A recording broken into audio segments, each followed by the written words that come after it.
Sumainyo ang kapayapaan. Ako ang hari ng kapayapaan. Ako si Jesus.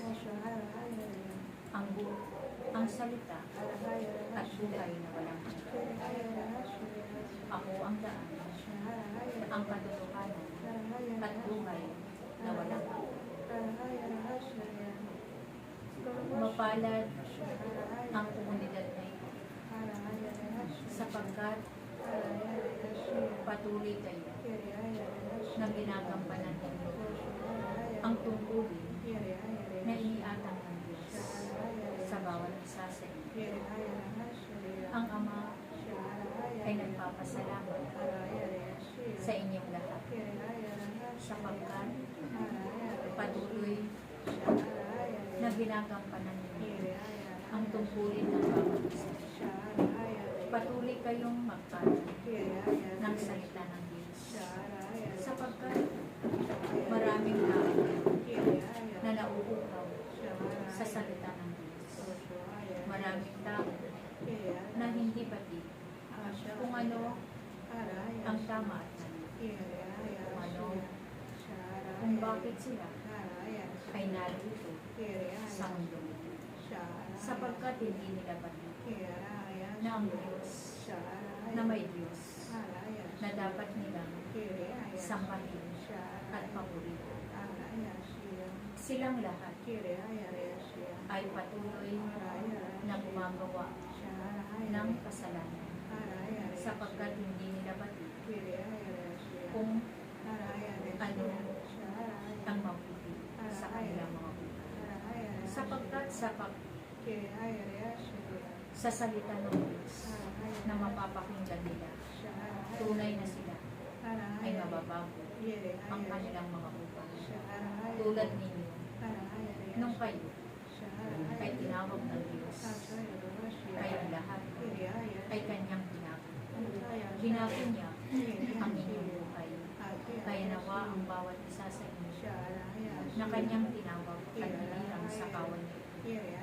Naway patuloy kayong makasunod sa kalooban ng Diyos at maghari ang Diyos sa inyong mga kalooban. Batid ninyong lahat na ang Diyos kailanman ay hindi napapako ang kanyang pangako sa bawat isa sa inyo. Meron man kayo mga pagsubok sa inyong mga buhay, ngunit ang Diyos ay palaging nakagabay sa inyong lahat. Kaya nawa aking mga anak, magpatuloy kayo na tawiin ninyo ang tamang landas para kayong lahat ay magtagumpay sa inyong mga buhay. Kayong lahat ay pinalalakas ng Diyos. Kayong lahat ay pinagagaling ng Diyos sapagkat nais ng aking Ama na ang lahat ng kanyang mga hinilang ay walang pagdaman sa paglilingkod sa kanya. Kaya kayong lahat na narito na tinawag ng Diyos ay patuloy na bibiyayaan ng masaganang buhay at bibiyayaan kayo ng mahababang buhay sapagkat marami pa kayo gagawin ng misyon ninyo dito sa sanlibutan.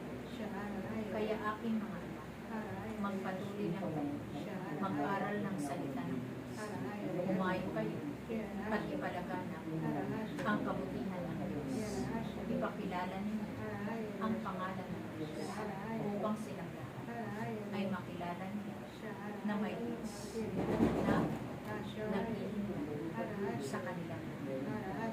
Sapagkat nais ng aking Ama na silang lahat ay magkasama niya sa kanyang kaharian. Kaya kayo ay magpatuloy kayo maglingkod. Huwag kayong hihinto habang kayo nitulog. Sapagkat wala kayong magagawa kapag kayo ay hiwalay sa akin. Ngunit ako na Diyos ay may magagawa sa bawat isa sa inyo. Salamat sa inyong pagtulong. Palagi dito sa iba ng tahanan ng Diyos ay palaging narinito ang Diyos na bibig sa inyong pagdating. Salamat sa inyo.